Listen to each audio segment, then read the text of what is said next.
ऐसा मानता हो कि हम शास्त्र पढ़ते हैं, स्वाध्याय करते हैं, तो हमें आज नहीं तो कल मुक्ति मिल जाएगी, ऐसा बहुत लोगों को रहता है कि अपन स्वाध्याय कर रहे हैं, पढ़ रहे हैं, समझ रहे हैं तो कुछ तो होगा, कुछ नहीं होगा। सच्ची बता रहे हैं। क्यों? क्योंकि ऐसा तो अनंत बार करा, ऐसा जनवाणी कह रही। अगर ये करने से रियल में जीव को मुक्ति मिलती तो हमें मिल जाती, या फिर जनवाणी में ऐसा लिखा मिलता, आचार्य ऐसा लिखते कि भाई तुम तो करते रहो, सुनते रहो, जब सम्मिलन होगा होगा, राग आदि जब घटेंगे तुम आज नहीं तो कल मुक्त चले जाओगे।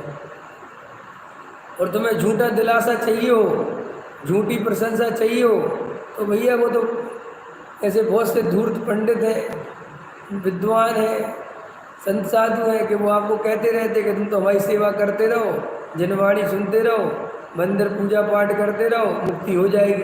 अब तुम्हें भी संतोष मिल जाता है, क्योंकि कोई दिखा तो है नहीं रहा कि देखो ये आदमी को मुक्ति मिली कि नहीं मिली। नहीं समझ में आए? हम आपको मर के क्या क्या हो गए ये हम कुछ भी बता सकते हैं, और आप हम पर कोई दावा नहीं कर सकते, क्योंकि अब मर के कोई दिखा कैसे सकता है कि ऐसा नहीं हुआ। मैं भी कहूँ कि मर के साहब आप स्वर्ग जाओगे, अब मेरा ये दावा झूठा कर सकते हो, क्योंकि जो मर जाएगा वो तो आगे बता नहीं सकता कि स्वर्ग गया कि नहीं गया, और यहाँ वाले तो कुछ कर ही नहीं सकते।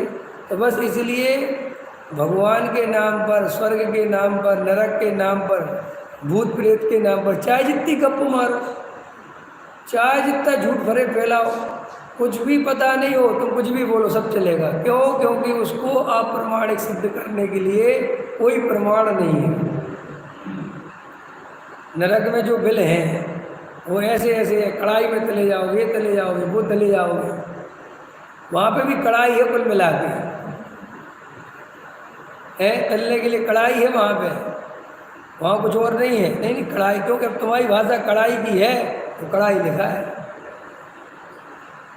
तुम्हें ठंड गर्मी समझ में आता है तो ठंड गर्मी, लेकिन ना तो नरक से कोई आके बताता है कि स्थिति क्या है, और स्वर्ग में ऐसा होता है, ऐसा होता है, स्वर्ग में ऐसा होता है। ठीक है, जो होता है सो होता है, अपन भी कहते साहब होता है। ऐसे ही साहब जनवाणी सुनोगे तो मोक्ष चले जाओगे, आज नहीं तो कल चले जाओ, ये सब बहुत व्यवहार नहीं के कथन है, कोई सुनने फुनने से कहीं नहीं पहुँचता। समझ में आया? कोई सम्य से करके पहाड़ चढ़ने से कोई मुक्ति नहीं होती। बिल्कुल बिल्कुल उपचार के कथन, व्यवहार के कथन, वो महिमावंत कथन होते हैं। जैसे तिजारा वाले चंदा को भगवान की पूजा भक्ति जो मन वचन काय से करता है, उसके सारे बेड़े काम बन जाते हैं। अब ये कथन सच है क्या है?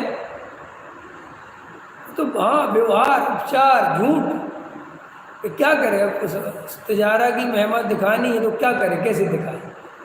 है अब आप लोग रोज स्वाध्याय में आते हो, थोड़ा बहुत तो कहना पड़ेगा, बहुत अच्छे हो भैया, कम से कम औरों की अपेक्षा तो अच्छे हो, तुम तो सुनते तो साहब हमें सम्मेलन नहीं, तो कोई बात नहीं, तुम तो सुनते रहो, आज नहीं तो कल हो जाएगा, इस जन्म में नहीं तो अगले। ये सब बिल्कुल झूठ है ये बात। जो व्यक्ति तत्व को गहराई से नहीं सुनेगा, उसके रुचि पूर्वक नहीं सुनेगा, सुनने के लिए सुनेगा, उसका कुछ होने वाला नहीं है। क्योंकि साहब आप कैसे कहते हो, अरे हम अनंत बार मुनि बन गए, 11 अंग 9 पुर का ज्ञान कर लिया, इससे ज़्यादा और क्या हो सकता है? अभी तो हम कुछ भी नहीं करते उसके सामने। तो जब उसने हमारे भाव का भाव नहीं करा, तो ये हमारे छोटी मोटी क्रिया और ये थोड़ा बहुत क्षेत्रसम ज्ञान क्या भाव कर लेगा? देखो, सम्यक दर्शन ऐसे नहीं होता है जैसे अपन समझते हैं। सम्यक दर्शन है बहुत सरल, ये परम सत्य है, इस अपेक्षा से 1 मिनट में हो सकता है। लेकिन सम्यक दर्शन का वो 1 मिनट सारी दुनिया की रुचि छोड़े, समझ में आया, सारी दुनिया से मोह तोड़े तो होता है। स्त्री पुत्र मकान दुकान में जरा सी भी रुचि नहीं रहनी चाहिए, जरा सा भी एकत्व नहीं रहना चाहिए।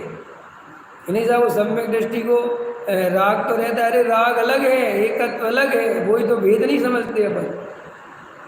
और वो एकत्व को ही राग समझ लेते हैं और राग को ही एकत्व समझ लेते हैं। ज्ञानी बिना एकत्व के राग रूप प्रवृत्ति करता है और अज्ञानी एकत्व पूर्वक राग में प्रवृत्ति करता है, लेकिन अज्ञानी ज्ञानी के राग को और अज्ञानी के अपने राग में अंतर नहीं डाल पाता।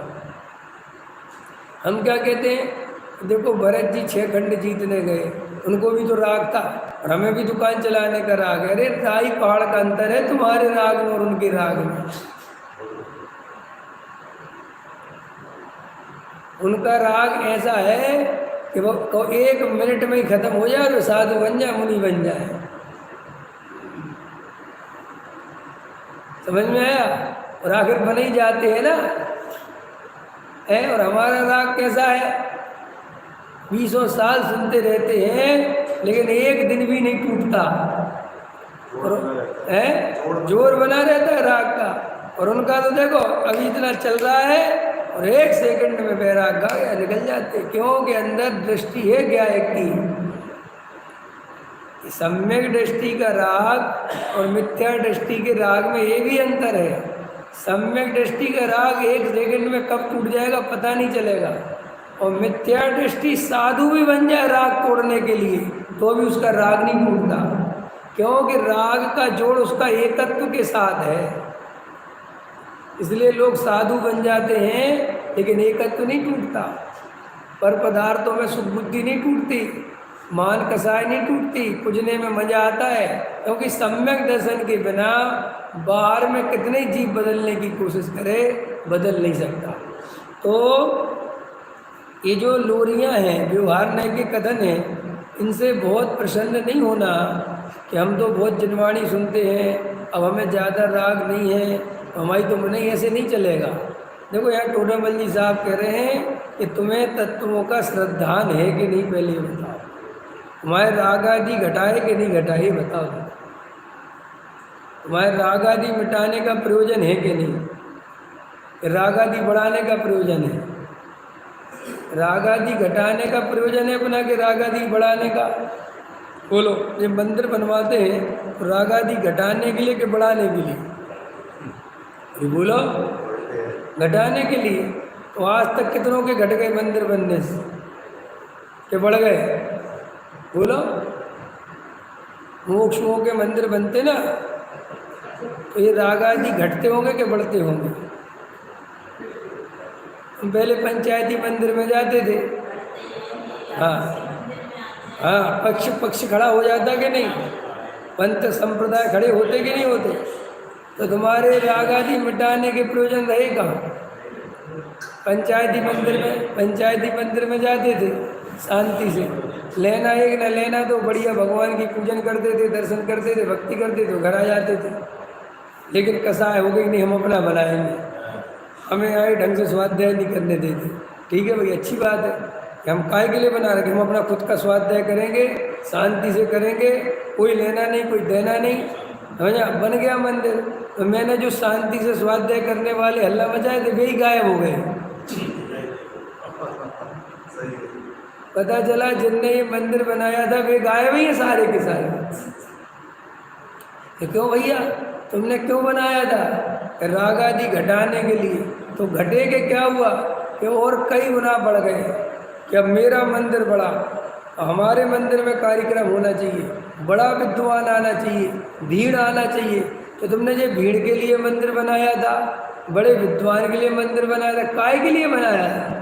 साहब अपने राग आदि घटाने। तुम्हारे राग आदि घट रहे क्या बढ़ गए? बोलो प्रयोजन। लोग कह रहे हैं ना प्रभावना प्रभावना, किस बात की प्रभावना? और कम से कम जो बनाते हैं उसका तो मामला गड़बड़ी हो जाता है। हाँ, ये अलग बात है, दूसरे लाभ ले जाते हैं। देखो भीमगली इतना बढ़िया है, सबसे ज़्यादा लाभ मैं ले रहा हूँ, जो मैंने कुछ भी नहीं बनवाया। समझ में? मुझे तो पता ही भी नहीं, मैं तो मुझे कुछ भी नहीं पता। कभी मुझे खबर मिल जाती है ये पीछे की जगह खरीदे, अच्छी, बहुत अच्छी। फिर कभी खबर मिल जाती है कि बाजू भी अच्छी, बहुत अच्छी। फिर कभी खबर मिल जाती है विश्वविद्यालय चाहिए, बहुत बढ़िया। समझ में आया कि नहीं आया? लेकिन जो उन काम में लगे हैं वे तो पता ही नहीं है कहाँ है, उनके राग आदि कैसे घटेंगे? क्योंकि दूसरों के राग आदि घटवाने से अपने राग आदि नहीं घटते। दूसरों को साधु बनाने से अपन साधु नहीं बनते। नहीं समझा? कृष्ण जी ने सबको प्रेरणा दी कि भैया निकलो निकलो, संसार असार है, द्वारका जलने वाली है, जल्दी जाओ, छोड़ो ये संसार। तो बहुत उनकी प्रेरणा से जाके दीक्षा ले गए, लेकिन खुद ने नहीं ली। तो खुद ने नहीं ली तो नरक गए। यानी संसार का स्वरूप है ना कि भाई आप किसी को उपदेश दो तो इससे काम नहीं चल। मैं आप लोगों को उपदेश दे रहा हूँ, समझा, और मेरे खुद के राग आदि घटे नहीं तो मुझे इस बात का 1 रुपया नंबर नहीं मिलने वाला है। इसने बेचारे ने दूसरों को बहुत मोक्ष मार्ग में लगाया है तो इसे मोक्ष में भेज दो। है ऐसी व्यवस्था जैन धर्म में? बोलो, ये तुम्हारे पुण्य में भले ही होता हो कि दूसरों को भला कर दो तो कुछ तुम्हारा भी भला हो जाए, लेकिन धर्म में बिल्कुल नहीं होता।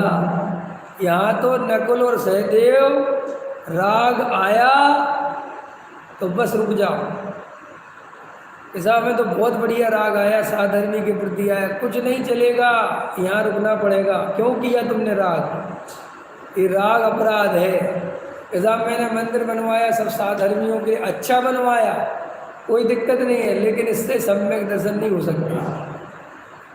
तो ये रागादि मिटाने का, घटाने का प्रयोजन आत्मार्थी का होना चाहिए। और अगर हमारे रागादि नहीं घट रहे हैं और रागादि बढ़ते चले जा रहे हैं तो वो कोई काम का नहीं है। समझ में आ रहा कि नहीं? और समाज का भला करना खुद के सम्यक दर्शन का ठिकाना नहीं, और समाज के कल्याण के ठिकाने में लग गए तो तेरा तो महा जो है दुर्गति हो जाएगी। क्यों? क्योंकि पहले अपना कल्याण करना, और सब दूसरे का कर नहीं सकते, श्रद्धान पहले करना। इसलिए सम्यक दृष्टि को प्रभावनांग कहा, मिथ्या दृष्टि को नहीं कहा। क्योंकि सम्यक दृष्टि प्रभावना करता है तो अपने आत्म कल्याण पूर्वक करता है, और मिथ्या दृष्टि प्रभावना करता है तो अपने आत्मा को तो भूल जाता है और सारे जगत की आत्माओं की चिंता करता रहता है। कई लोग तत्व विचार कैसे करते हैं पता? अरे उन बेचारे जीवों को खबर नहीं ये आत्मा क्या है। अरे व्यापार धंधे में लगे हैं, संसार में लगे हुए हैं, क्रियाकांड में लगे हुए हैं। अरे ऐसे 10-15 मिनट दूसरे जीवों पर करुणा करते हैं, इसको तत्व विचार समझते हैं। बोलो अपने मुंह से क्या निकलता है? बताओ, इस जगत के जीवों को खबर, तुम्हें खबर है?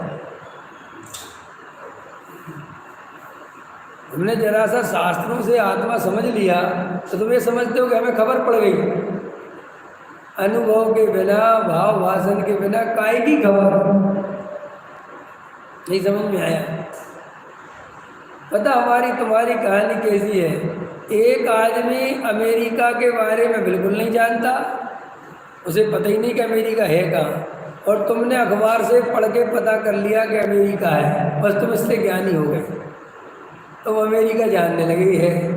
जैसे एक आदमी ने स्वाध्याय वगैरह नहीं किया तो वो ज़्यादा नहीं जानता, और हम स्वाध्याय के माध्यम से थोड़ा 6 तरफ 7 तत्व सीख गए, हमें ऐसा लगता है कि हम तो ज्ञानी हो गए। देखो यार, टोडामल जी ने कितना सावधान किया है, इतनी बड़ी बात कही, श्रद्धान किए बिना सर्व जानना कार्यकारी नहीं है। और ये मैं नहीं कह रहा हूँ देवेंद्र जी, ये मैं नहीं कह रहा हूँ, ये टोडामल जी साहब समझा रहे हैं कि अगर तुम तत्वों का श्रद्धा नहीं करते हो तो कितने ही जानते रहो, क्या फर्क पड़ता है उससे।